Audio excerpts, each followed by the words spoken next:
C'était Emmanuel Macron, derrière aussi le Barbelé, c'était il y a environ un an et demi. Moins non, voilà, c'est ça, environ le 18. Et donc ça, Emmanuel Macron, on a gardé. l'exécutif en général, Emmanuel Macron plus particulièrement, estime que, un, Laurent Berger n'est pas dans son rôle de leader syndical et social, et que deux, s'en prendre à lui de cette façon-là, qui pouvait effectivement provoquer l'ire de n'importe qui, là, Emmanuel Macron a renversé en même temps en tout cas la liberté. Oui, c'est tout ça. Vous avez sur le chômage, vous avez un peu piégé.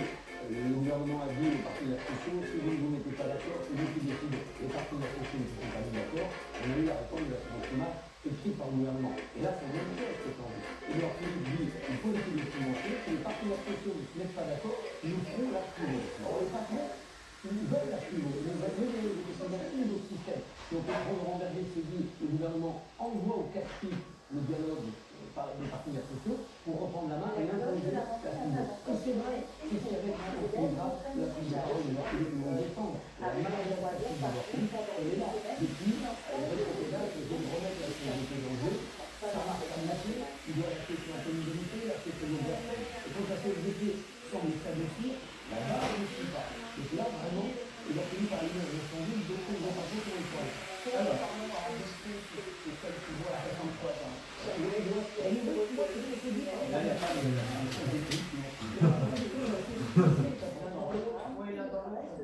Remplacer la décote par un abattement. Là, l'âge pivot, c'est que si vous partez à 62 ans, vous perdez 10% de votre retraite à vie. À vie. Ouais. Ça, c'est la décote. L'abattement, c'est que vous perdez 10% de votre retraite, peut-être même plus, jusqu'à 64 ans. Après, vous récupérez votre retraite. Donc, vous gagnez 10 ans, votre retraite est plus pour vous reposer, mais vous payez. Mais pendant 2 ans, pas sur 20, 25 ou 30 ans. Alors justement, c'est le nerf de la guerre pour qu'un mouvement social l'argent, le porte-monnaie des grévistes, car au 19e jour de grève, la mobilisation commence à peser lourd. Pour limiter les pertes de salaire, les syndicats ont mis en place des cagnottes. Et près de 3 semaines après le début du conflit, les dons affluent sur Internet, parfois même en dehors du cadre syndical. Un élan de solidarité bienvenu à l'approche de Noël. Reportage de Mathieu Lignot et Ariel Morisson avec Myriam Zéard. Il fait partie des irréductibles, en grève, depuis le début du mouvement. Il est de chaque action, de chaque manifestation. Depuis le 5 décembre, Olivier Thériault, conducteur de bus à la RATP, donne de son temps et de son argent. Pour l'instant, j'estime avoir perdu à peu près 1200, 1300 euros à ce jour, sauf que mon salaire n'est pas encore tombé. Donc je suis sur le salaire du mois dernier. Après, je mange, il n'y a pas de souci. Puis surtout, on mange avec le soutien des non-grévistes qui nous aident. Parce que parmi les non-grévistes, il y a beaucoup de jeunes qui ne peuvent pas se permettre de faire grève puisqu'ils ne sont pas commissionnés. Mais par contre, ils nous donnent une aide financière. Donc on mange tous au dépôt. On utilise cet argent de solidarité que nous donnent nos collègues. Des caisses de grève ouvertes à tous pour soutenir les salariés qui ont déjà perdu une partie de leur paye. Une manière de mesurer le soutien populaire. Pour nous, c'est notre vrai baromètre de ce que pensent les citoyens, quoi. Et on voit que ça monte très très vite. Donc en effet, c'est plus parlant qu'un sondage, quoi. Voilà. Le mouvement pourrait aller jusqu'au 9 janvier. Alors l'argent, c'est le nerf de la guerre, ce qui permet de rester motivé. La seule chose qu'on va attendre en fait de notre ami du gouvernement et de la défaite sur cette chômage, c'est le retrait de cette réforme-là. C'est ni un mandat, ni négociation. À Versailles, ces salariés en lutte reçoivent ce jour-là le fruit de la solidarité de nombreux donateurs qui soutiennent la grève. Un chèque de 40 000 € fait par la CGT Infocom aux grévistes de tout secteur, syndiqués ou non.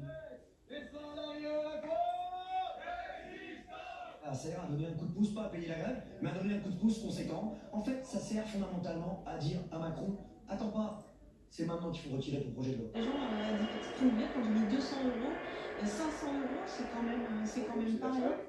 Des anonymes qui donnent dans les manifestations, en ligne ou par voie postale. De l'argent qui tombe dans les cagnottes des différents syndicats. La CFDT aurait dans ses caisses près de 130 millions d'euros. Une somme impressionnante qui lui permet d'indemniser ses adhérents à hauteur de 7,30 € par heure. Après 2 jours de grève, Concentration, c'est moins réflexion. 2 Ces euros étudiants par en jour. sortent de Après 3 jours de travail. Ils ont choisi de Pour la trouver 3 CGT, plutôt. il n'y a pas de Étudiants en condition sortent précise. de Cela dépend du vote des étudiants en différents sortent, âgés. étudiants en sortent, étudiants en Une sortent, étudiants en solidarité sortent de également plutôt. encouragée par Ils 50 ont choisi artistes. de la faire Sur ce blog de Mediapart, Yvan Le Goller, Vicage Dorasso ou encore Corinne Mazero ou Jean-Marie Bigard en appellent à la générosité des Français. Et l'élan de solidarité prend parfois une forme plus inattendue. Sur Internet, une autre communauté s'organise pour soutenir les grévistes, celle des streamers, des fans de jeux vidéo. Donc là, je suis en direct et j'ai mon chat sur le côté. Je diffuse avec un logiciel et ça arrive directement sur ma chaîne. Donc ça, c'est exactement ce que les personnes de l'autre côté de l'écran voient chez eux. Depuis le 5 décembre, Julien, 27 ans, a lancé avec une cinquantaine d'autres une cagnotte sur la plateforme de streaming Twitch où plusieurs vidéos de son collectif proposent d'échanger sur la réforme des retraites.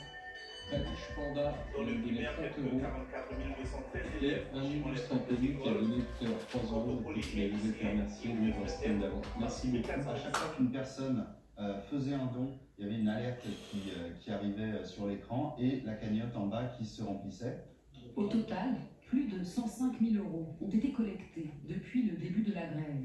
Une partie a déjà été remise à la CGT en Faucon. On savait qu'on allait d'une certaine manière marquer le coup parce que c'est quelque chose qui s'était jamais vu, mais on s'attendait vraiment pas à un engouement tel. On a eu quand même beaucoup de monde constamment, même la nuit, qui était là, qui faisait des dons. On a eu des gros dons aussi. Le collectif prend quelques jours de congé pour les fêtes, mais la cagnotte, elle, reste ouverte. Camille Calini, on est quand même surpris de voir les montants récoltés par ces appels auprès d'anonymes. Oui, enfin, on peut être surpris et de fait c'est un bon baromètre au-delà des sondages que les uns les autres font, c'est un bon baromètre du soutien de l'opinion publique par rapport aux grévistes que ces cagnottes. Mais pour rajouter peut-être quelque chose, il y a un vrai problème quand même. On parlait du pourrissement tout à l'heure sur lequel pouvait jouer le gouvernement. Il a tort, il a raison. Justement, c'est la question des spectateurs. Le gouvernement joue-t-il la stratégie du pourrissement à ses risques et périls? C'est à ses risques et périls parce qu'il y a bien d'autres éléments qui entrent en jeu dans ce qui se passe aujourd'hui, dans cette mobilisation contre la réforme des retraites. Mais il n'empêche que l'argent, c'est le nerf de la guerre, c'est le nerf de la grève aussi, et que les salariés qui font grève en ont bien besoin de cet argent. Il y a pardonnez-moi, le mois de décembre est bien tombé parce qu'il y avait le 13e mois de prime. Mais il y a quand même un autre élément qui montre que le pouvoir d'achat est touché.